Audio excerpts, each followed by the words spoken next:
গ্রামের মধ্যে হয়ে গেছে মাতৃ থেকে মাতৃ দেবী। কি করে হয়েছে? গ্রামের মধ্যে কারো বাচ্চা কাচ্চা হলে মাতৃর কাছে নিয়ে আসবে, সবার আগে কোলে দিয়ে বলবে, মা গো তুমি এর একটা নামকরণ করে দাও। কোন ছেলে বিয়ে করতে যাবে, আগে মাতৃর কাছ থেকে আশীর্বাদ নিয়ে যাবে। গোটা গ্রামের মধ্যে মাতৃ হয়ে গেছে দেবী। আর মাতৃ যার মাথায় হাত রাখবে, যেটা বলবে সেটাই হয়ে গেছে। কেন? কৃষ্ণ ভজনের হাত। আমাদের কাছ থেকে অনেকে বলে একটু আশীর্বাদ করো, আশীর্বাদ করো, কিন্তু আমাদের আশীর্বাদের কথা বলে না গো। কি করে বলবে? যে মুখে মিথ্যে কথা বলে, সেই মুখের বাণী কোনোদিন সত্য হয়ে প্রকাশ পায় না। আমরা তো মিথ্যাবাদী, তাই না? আমাদের আশীর্বাদ কাজে লাগবে কি? অনেকে আশীর্বাদ, আমি আশীর্বাদ করছি, এই হোক, এই হোক, এই হোক, দেখবে সকাল থেকে ওই হাতে মদ খেয়েই যাচ্ছে, সকাল থেকে ওই হাতে মদ খেয়েই যাচ্ছে। সে আবার আশীর্বাদ করছে তো টুকটুকে বউ হোক হবে। এই জন্যে কৃষ্ণ ভজনের সাথে মাতৃ 5 বছর বয়স থেকে তালি দিয়ে পরিণাম করেছে। জীবনে কোনোদিন মিথ্যাকে সে আশ্রয় করে, মিথ্যে কথা বলার প্রয়োজন পায়নি। অখাদ্য কুখাদ্য সে খায়নি। কেউ একটা আপেল দিয়ে যায়, আগে ভগবানকে নিবেদন করে তারপরে প্রসাদ করে সেবা করে। এইভাবে মাতৃ চলে যাচ্ছে 20 বছর। কিন্তু একদিনের ঘটনাটা একটু মন দিয়ে শুনে। মাতৃ একদিন মন্দিরে বসে এক দৃষ্টিতে শিবের দিকে তাকিয়ে বলে উঠল, হে শঙ্কর ভগবান, আমি মন্দিরে আছি বলে আমার টানে মন্দিরের চাতালে ভক্তরা আসছে, কিন্তু আমি যদি মরে যাই তাহলে মন্দিরে কি হরিনাম করবে? মন্দিরে একটা 500 বছর থাকতে পারে, কিন্তু আমি তো বাঁচব না 500 বছর। তাহলে আমি যদি মরে যাই তাহলে মন্দিরে কে হরিনাম করবে? তাই আমি বড় চিন্তায় থাকি যে কোনদিন ভগবান যদি আমাকে তুলে নেয় তাহলে মন্দিরে হয়তো হরিনাম করার মতো আর কেউ থাকবে না। তাই ভগবান জীবনে তো কোনোদিন কিছু চাইনি, শুধু তোমার চরণ তলে বসে নাম কীর্তন করে গেছি। আজকে আমার জন্য নয়, এই মন্দিরে যাতে হরিনাম হবে তার জন্য আমি তোমার কাছ থেকে একটা কৃষ্ণ ভক্ত সন্তান প্রার্থনা করছি, যে আমি মরে যাবার পরে সে যেন মন্দিরের চাতালে বসে হরিনাম, তাহলে মন্দির রক্ষা হবে। তাই তুমি এমন একটা আমাকে একটা কৃষ্ণ ভক্ত সন্তান।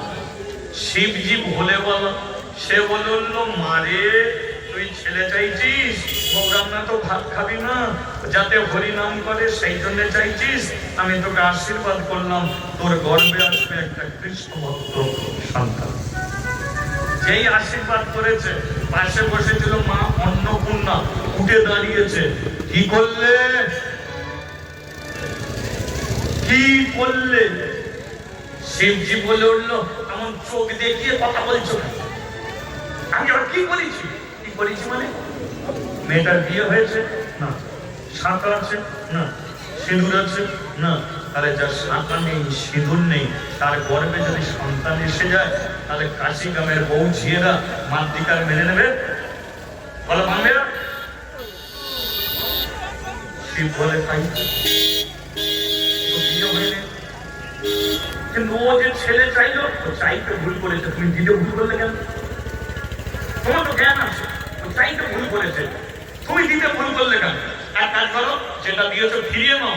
শিব বলে, আমি দিতে পারি কিন্তু ফেরাতে তো পারি না। অন্নপূর্ণা বলে, দেবার রাস্তাটা শিখে নিয়েছো, ফেরার রাস্তাটা শিখুনি। কি সর্বনাশ মেয়েটা করতে বলো তো? বলে এখন কি হবে? বলে শোনো, একটা উপায় আছে। মার দিকে সন্তান দিয়েছো, যখন গর্ভবতী হবে, কাশি গ্রামের বউ ঝিয়েরা যখন জিজ্ঞাসা করবে তোর গর্ভের সন্তানটা কার, তখন তুমি কাশি গ্রামের মানুষের কাছে সত্যিটা বলে দেবে যে আমার কৃপায় ওর গর্ভের সন্তান মাতৃ কোনো নোংরা মেয়ে নয়। এটা বলে দেবে। পারবে না, তাহলে বলবে তো। শিব বলে যদি ভুলে যাই, আমি মনে করিয়ে দেবো। সর্বনাশ করে ভুলে গেলে হবে? মনে করিয়ে দেবো। তবে এটাও আমি বলে দিচ্ছি, তুমি কি চালাকি করছো সেটাও জানি না। তো চাইলো বলে তুমি দিয়ে দিলে, তুমি দেবার রাস্তা জানো, ফেরাবার রাস্তা নেই এটাও তুমি বললে। তোমার ভেতরে কি চলছে তুমি জানো, কিন্তু আমি তোমাকে বলে দিচ্ছি, মাতৃকে তুমি যেমন ভালোবাসো আমি তেমন ভালোবাসি। তোমার কারণে মাতৃ যদি মন্দির ছেড়ে চলে যায়, তাহলে যেদিন মাতৃ চলে যাবে সেদিনকে আমিও তোমাকে ছেড়ে চলে যাব। মাতৃ থাকলে আমি থাকবো, আর মাতৃ চলে গেলে আমিও মন্দির ছেড়ে চলে যাব। শিবজি বলল তুমি চলে গেলে হয়, বলে কথাটা যেন মাথায় থাকে। বলে রাখছি, মাতৃ গর্ভবতী হলো, 7 মাসে গর্ভের সন্তান। কি কানাকানি কাশি গ্রামের বউ ঝিয়েদের মেয়েরা পরচর্চা পরনিন্দা করার দুটো জায়গা বেছে নিয়েছে, এক হলো কলের ধার আর 2 হলো ঘাটের ধার। কি পরচর্চা পরনিন্দার দুটো জায়গা, কলের ধার ঘাটের ধার। তবে আপনারা জানবেন কি করে, জীবনে তো কোনোদিন করেননি পরচর্চা পরনিন্দা, করা হয়। তবে সরকার থেকে কমিয়ে দিয়েছে অনেকটা। কেন বলুন তো? বাড়ি বাড়িতে এক কল বসিয়ে দিয়েছে, কলে যেতে হয় না, ঘাটেও যেতে হয় না, পরচর্চা পরনিন্দা হয়। ওগো, যাদের করা অভ্যেস তারা ঘরে বসে করে যাবে। তবে এইটুকু জানবেন, পরকে জ্বালাতে গেলে আগে নিজেকে চলতে হবে, তবে পরকে তুমি চালাতে পারবে। একটা দেশলাই কাঠি ওইখানে লাগিয়ে দিলে প্যান্ডেল পুড়ে ছাই হয়ে যাবে, কিন্তু প্যান্ডেলটা তখনই পোড়াতে পারবে দেশলাই কাঠিটা যখন নিজেকে চলতে, নিজে যখন চলে তখনই সে অপরকে চালাতে পারে। পরচর্চা পরনিন্দা কথাগুলো চলে গেল ব্রাহ্মণদের কানে। ব্রাহ্মণরা বলে বলেছিল জমিদার বাবু মেয়েদের তুলনি মন্দিরে, শুনল কথা, মন্দিরে তুলে দিয়ে এখন মন্দির। এই জমিদারকে ডেকে নিয়ে এসো, জমিদারকে ডেকে নিয়ে এসে চলুন মন্দিরে। আমরা সেই ছোট্ট মাতৃ এখন কত বড় হয়েছে, একবারে দেখবে চলুন মন্দিরে কি পাপ চলছে, একবারে নিজের চোখে দেখবে। হলোটা কি? জমিদার আসছে আর এদিকে মাতৃ কি করছে? এদিকে মাতৃ সুন্দর লাল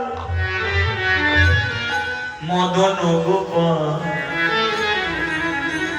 নন্দ দুলাল আমার যশোদা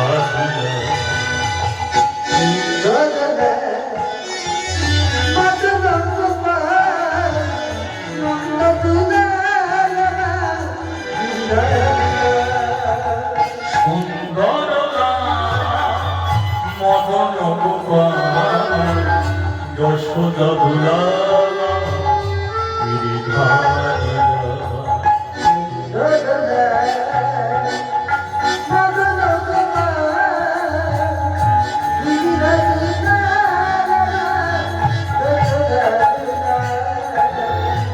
একবার আসিয়া দেখা দাও হরি,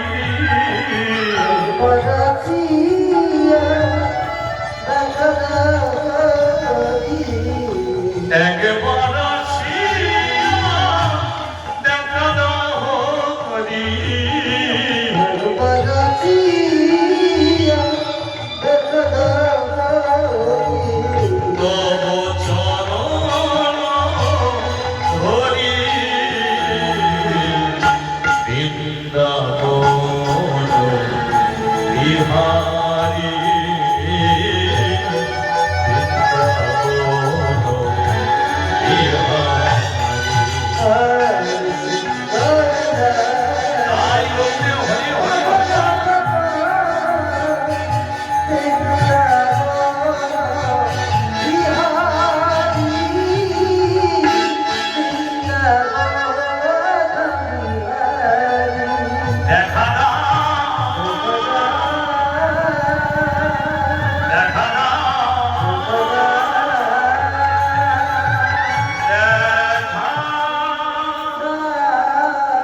সিঁড়ির নিচ থেকে জমিদার ডেকে উঠেছে, মাতৃ উঠে দাঁড়িয়েছে, আসুন জমিদার বাবু।